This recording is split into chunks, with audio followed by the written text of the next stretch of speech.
এই দেশের জন্য এবং খালেদা জিয়া যিনি বিপ্লবী এই সংকটকালে উত্তরণকালে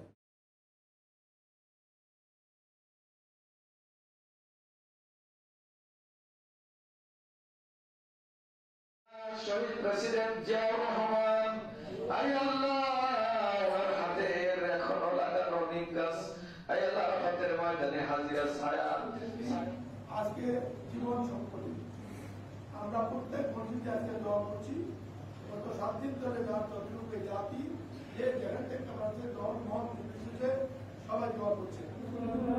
জীবনের যত ভুল করেছি হয়ে গেছে তুমি জানো, তুমি সব তথ্য সংরক্ষণ করে রেখেছো। তোমার কাছে করুণার ভিক্ষা চাই।